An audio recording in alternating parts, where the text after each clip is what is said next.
വികലാംഗനായ കൊക്കും മാന്ത്രിക പക്ഷിയും. കാട്ടിലെ എല്ലാ പക്ഷികളും മൃഗങ്ങളും വളരെ സന്തോഷത്തോടെ ജീവിച്ചിരുന്നു.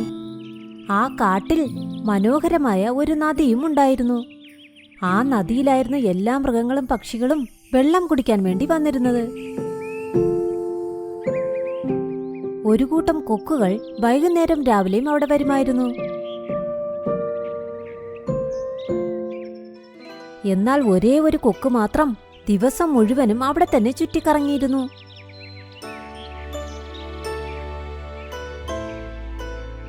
ദൈവമേ, നീ എന്നെ പക്ഷിയായി ജനിപ്പിച്ചു.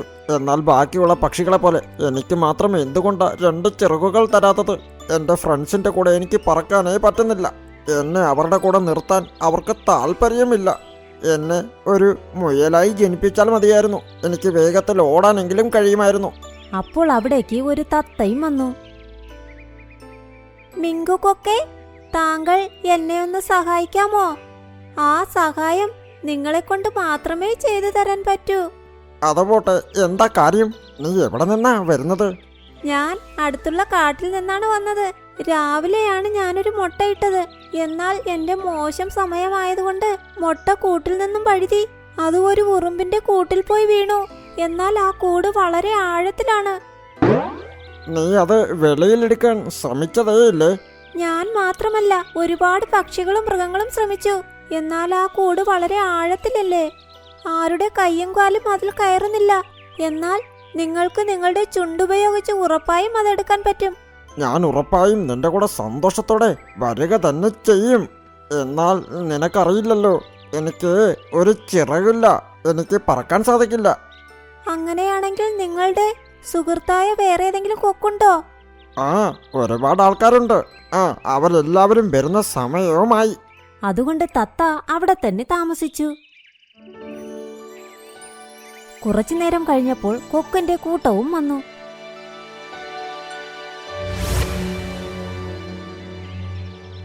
അപ്പോൾ ആ തത്ത എല്ലാവരോടും സഹായം ചോദിച്ചു. നിന്റെ കാട് ഒരുപാട് ദൂരെയാണ്. അവിടേക്ക് ഞങ്ങൾക്ക് ആർക്കും പോകാൻ താല്പര്യമില്ല. എന്റെ മുട്ട ആ ഉറുമ്പിന്റെ കൂട്ടിൽ തന്നെ ഇരുന്നാൽ കുഞ്ഞു വെളിയിൽ വരുമ്പോൾ അത് അവിടെ തന്നെ ഇരുന്ന് ചാകും.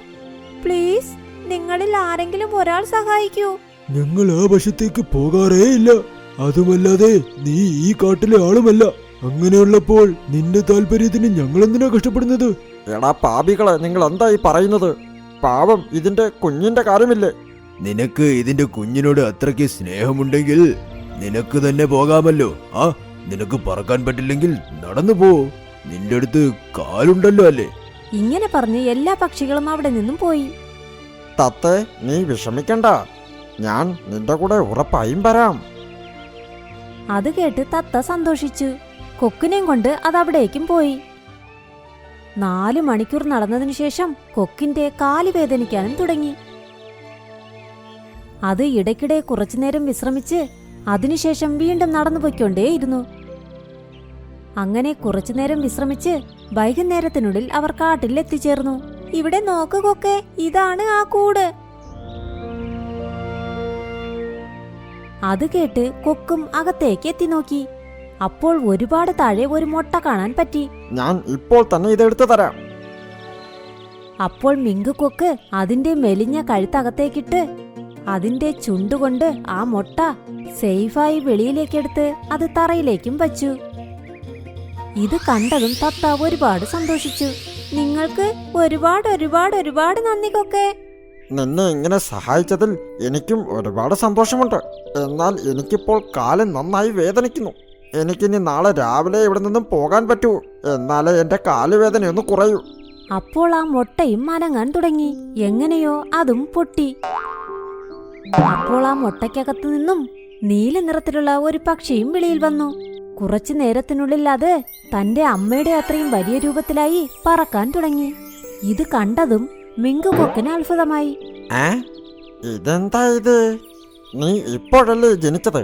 പെട്ടെന്ന് നീ വളർന്നല്ലോ. അതുമല്ലാതെ പറക്കുന്നു. ഇതൊക്കെ എങ്ങനെ?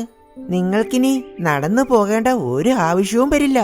ഈ കാട്ടിൽ നിന്ന് നിങ്ങളുടെ ചിറകുകൊണ്ട് ഇനി നിങ്ങൾ പറന്നു പോകും. എനിക്കെങ്ങനെ പറന്നുകൊണ്ടേ പോകാൻ പറ്റും? എനിക്ക് ഒരു ചിറകല്ലേ ഉള്ളൂ. ഇതുവരെ ഞാൻ ചെയ്ത കാര്യങ്ങളൊക്കെ ഈ പക്ഷി പറഞ്ഞാണ് ചെയ്തത്. ഈ മുട്ട ഞാൻ ഇട്ടതേ അല്ല. അയ്യോ, നിങ്ങൾ തെളിച്ചു പറയൂ. നിങ്ങളൊക്കെ ആരാണ്? നിങ്ങൾ എന്തിനാണ് എൻ്റെ അടുത്തേക്ക് വന്നത്?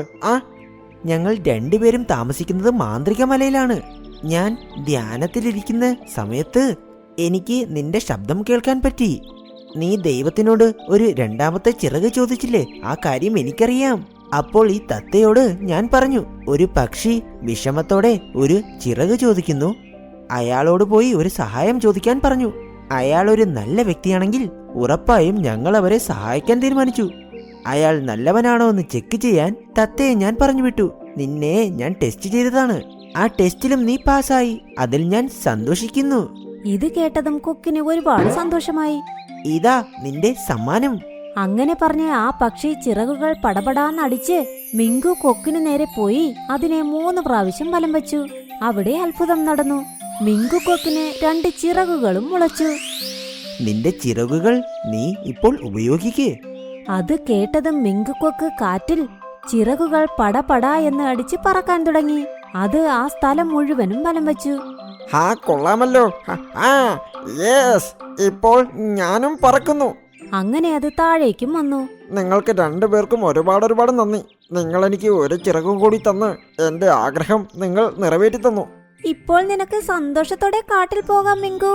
ഓർമ്മയിരിക്കട്ടെ, ഞാൻ സഹായം ചോദിച്ചപ്പോൾ നീ നടന്നു വന്ന് സഹായം ചെയ്തില്ലേ? ഇതേപോലെ നീ എപ്പോഴും എല്ലാവരും സഹായിക്കണം. ഞാൻ ബാക്കിയുള്ളവരെ സഹായിക്കാൻ തീരുമാനിച്ചപ്പോഴാണ് എനിക്ക് വേറൊരു ചിറക് കിട്ടിയത്. ഞാൻ പ്രോമിസ് ചെയ്യാം, ഇനിയും ഞാൻ എല്ലാവരെയും ഉറപ്പായും സഹായിക്കും. അങ്ങനെ അവരോട് രണ്ടുപേരോടും ബൈ പറഞ്ഞ് സന്തോഷത്തോടെ അത് ആകാശത്തിലേക്ക് പറന്നുപോയി. അത് അതിന്റെ കൂട്ടത്തിലേക്ക് പോയതും എല്ലാ കൊക്കുകളും അതിനെ കണ്ട് അത്ഭുതപ്പെട്ടു. പിന്നെ സന്തോഷപ്പെടുകയും ചെയ്തു. മിങ്കു, നിനക്ക് ഒരു ചിറകും കൂടി എങ്ങനെയാ വന്നത്? അത് കേട്ട് മിങ്കു കൊക്ക് അവരോട് സംഭവിച്ച കാര്യങ്ങളെല്ലാം പറഞ്ഞു. ഞങ്ങൾക്ക് ഒരുപാട് സന്തോഷമുണ്ട്. ഇനി നിനക്കും ഞങ്ങളുടെ കൂടെ തന്നെ നടക്കാം. പിന്നെ എന്തിനാ വെയിറ്റ് ചെയ്യുന്നത്? ശരി, വരൂ. ഇന്നു മുതൽ ഞാനും നിങ്ങളുടെ കൂടെ തന്നെ വരാം. അത് കേട്ട് കൊക്കിൻകൂട്ടം കാറ്റിൽ പറന്നു. മിങ്കു കൊക്കും അവരുടെ കൂടെ തന്നെ പറന്നു. അവരെല്ലാവരും അവിടെ നിന്നും ദൂരേക്കും പറന്നുപോയി.